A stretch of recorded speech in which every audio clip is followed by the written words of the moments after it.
This is an update episode, and particularly this is going to focus on Nana Poku, the person of Nana Poku.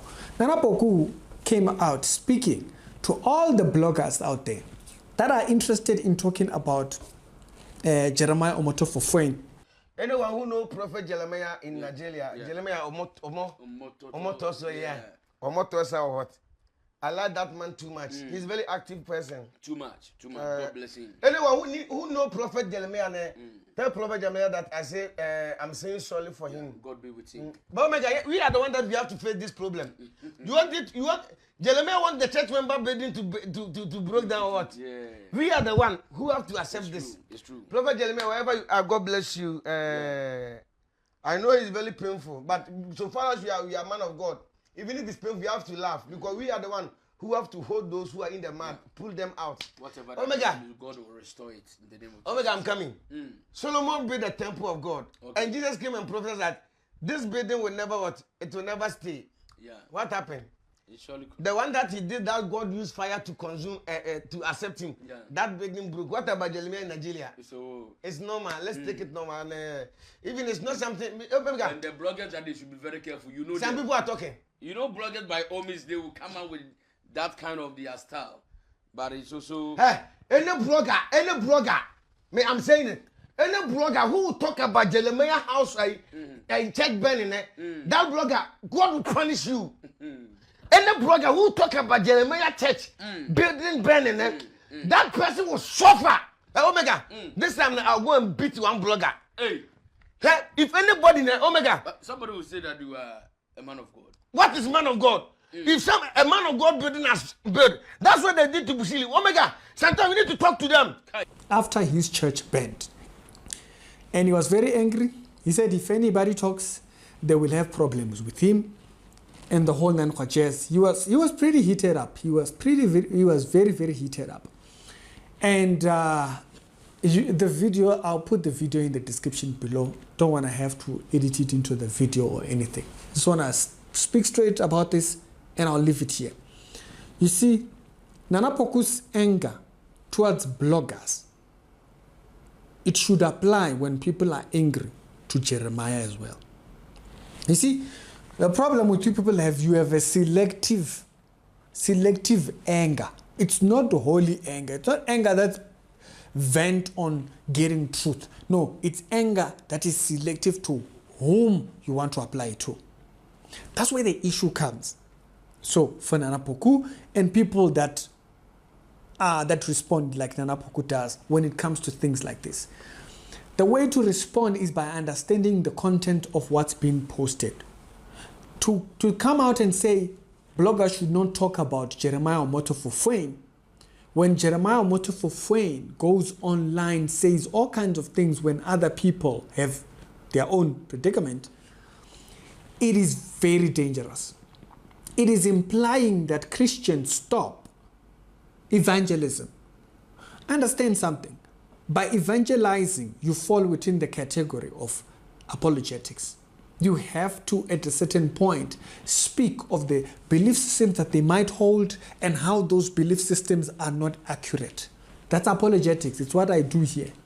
Yeah, in case you thought evangelism hasn't deal in apologetics. Hello. So by saying that people can't talk about it, then why is it that we must only talk about the things that are desirable towards him? It leaves a lot of questions. For Jesus, we have the death and the life. So him dying, and we have him while he is alive. For Peter, we have him death, the life. We have his conversion, we have everything. Paul, we have everything. We have him as a murderer. And we call him a murderer. He calls himself a murderer, the worst of all mankind. But in this narrative here, Nana Poku wants us to ignore the negative aspect of Jeremiah Omotofo-Foin in favor to Jeremiah Omotofo-Foin. That is not even how the Bible is written. The apostles, when they ran away, do they leave that part out? No, we ran, all of us.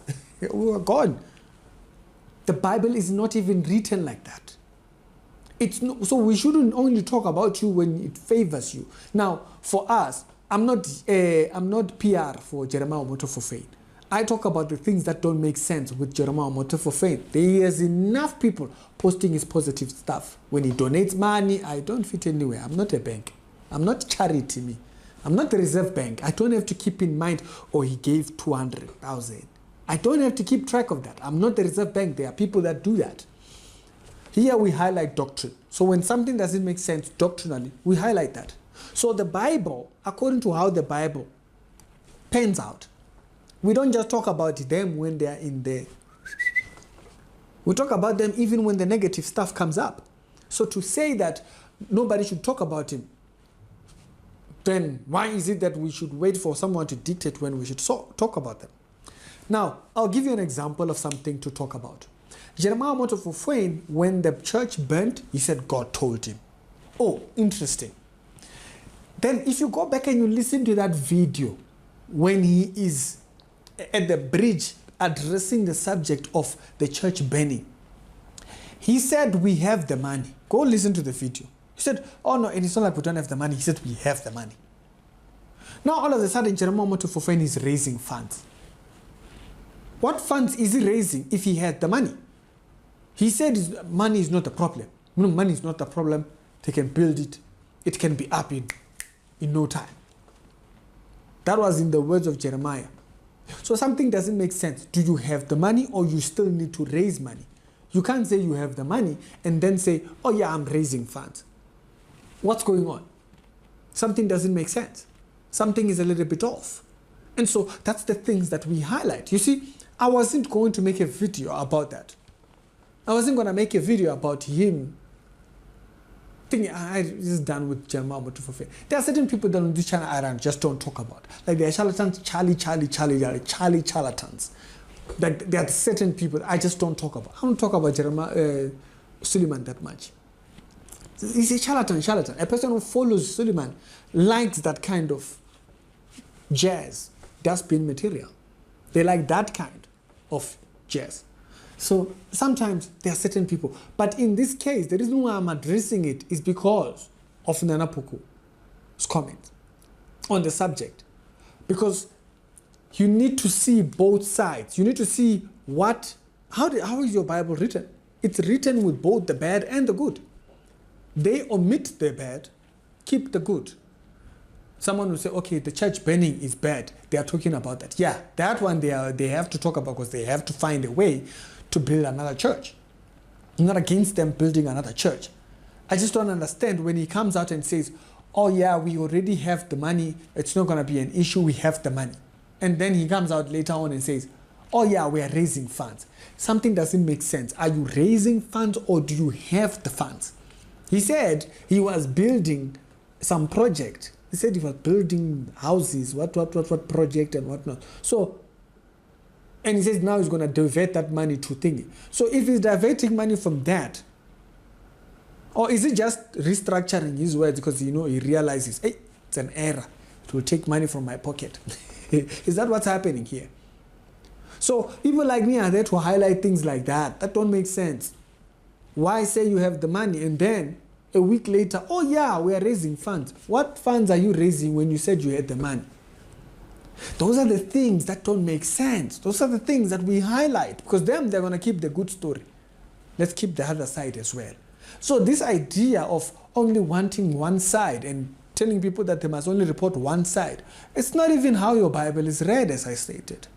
As a matter of fact, when you write a hero story, okay, part of the subject matters of building out a hero story like your Superman or whatnot, there has to be a drop-off point where the hero is demotivated and needs something in order to motivate him back into continuing the story.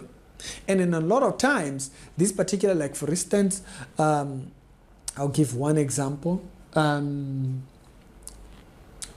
What hero? I haven't watched a hero movie in a while. I'll give a lazy example. Black Adam. Okay, the Black Adam movie that came out, which was terrible, with Dwayne Johnson. Yes. So the idea behind that is that there is this hero. His demotivation is that he doesn't care for people. So once he finds that one thing that he cares about, whether it be this family or this child or whatever, that motivates him to save. Okay? So there's always that one thing that picks them up and causes them to continue on. Even the heroes, your Schwarzeneggers and whatnot, it's a moment where they get bustled up and stuff like that. And then after that, they get up and, So both sides, everything gets shown. You don't get to select what mustn't show or what mustn't think. And so it doesn't work like that. And also with media, it doesn't work like that. With media, I don't owe someone publishing one side of the story for them. It doesn't work like that. And eventually, if I'm paid to speak one side of the story, eventually when that money no longer means much, I go back to reporting the facts. Because the facts always repeat themselves. You can't hide the facts. The facts are always right there. And so this whole idea that we were saying there, I just didn't get it. Maybe someone understood it. You can explain it to me. Sexuality Show, daily Christian commentary videos. Other episodes done today, down in the pin comments, and I'll see you on the next one.